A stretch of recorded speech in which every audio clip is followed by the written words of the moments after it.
আগামী মাসে অনুষ্ঠিত হবে এশিয়া কাপ। তবে এর আগে বাংলাদেশের বিপক্ষে 3 ম্যাচ টি-20 সিরিজ খেলতে চলে এসেছে নেদারল্যান্ডস। এই সিরিজটি হবে বাংলাদেশের জন্য প্রস্তুতি, ঝালিয়ে দেখতে হবে দলের শক্তি। এবারকার ম্যাচগুলো অনুষ্ঠিত হবে সিলেটের মাঠে, সেখানে তবে বোলিং লাইন আপ কেমন হতে পারে বাংলাদেশের? দলে থাকা 5 ফাস্ট বোলারের মাঝে কোন 3 জন হবে বেশি কার্যকরী, তা জানার চেষ্টা করব প্রতিবেদনে। ক্রিকেটের সব লড়াই জয়ের জন্য হয় না।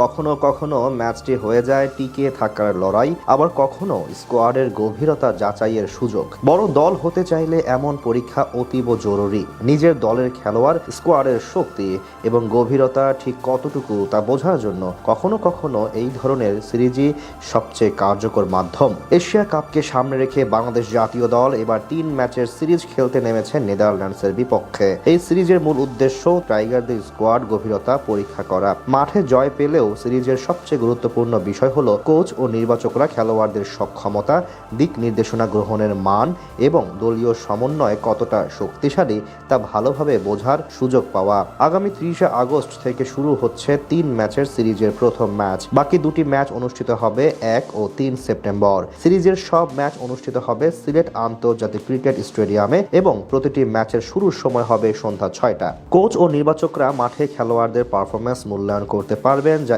এশিয়া কাপের জন্য প্রস্তুতির অন্যতম গুরুত্বপূর্ণ ধাপ। সেক্ষেত্রে এইসব ম্যাচের কন্ডিশন বিবেচনায় কোন কোন ফাস্ট বোলার পেতে পারেন প্রাধান্য, একটু সেটাই দেখে নেওয়া যাক। প্রথমে আসা যাক দলের মেইন ম্যান মুস্তাফিজুর রহমানকে নিয়ে। অবিশ্বাস্য হলেও এটাই সত্য, ফিজ খেলেছেন এমন কোন টি-20 ম্যাচে এই বছর এখনো হারেনি বাংলাদেশ। এশিয়া কাপকে সামনে রেখে তাকে বিশ্রাম দিবে নাকি সিরিজ জিততে তাকে মাঠে নামিয়ে দেওয়া হবে, এটাই এখন সবচেয়ে বড় প্রশ্ন। প্রথম ম্যাচে তাকে মাঠে দেখার সম্ভাবনাই বেশি। তার সাথে সাকিবকে দেখা যাবে সেটা অনেকটাই নিশ্চিত। আরব আমিরাতে খেলা হবে স্লো পিচে, সেখানে সাকিবের বোলিং এর সাথে শেষ দিকে ব্যাটিংও কাজে দিতে পারে দলের জন্য।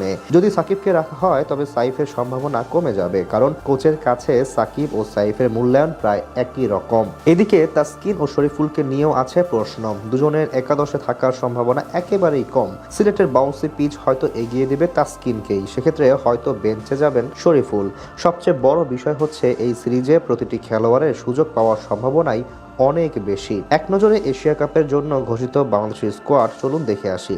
অধিনায়ক লিটন দাস, দলে আরও আছেন তানজিদ হাসান তামিম, পারভেজ হোসেন ইমন, সাইফ হাসান, তাওহিদ হৃদয়, জাকের আলী অনিক, শামীম হোসেন পাটোয়ারি, নুরুল হাসান সোহান, শেখ মেহেদি, রিশাদ হোসেন, নাসুম আহমেদ, মুস্তাফিজুর রহমান, তানজিম হাসান সাকিব, তাসকিন আহমেদ, শরীফুল ইসলাম ও মোহাম্মদ সাইফুদ্দিন।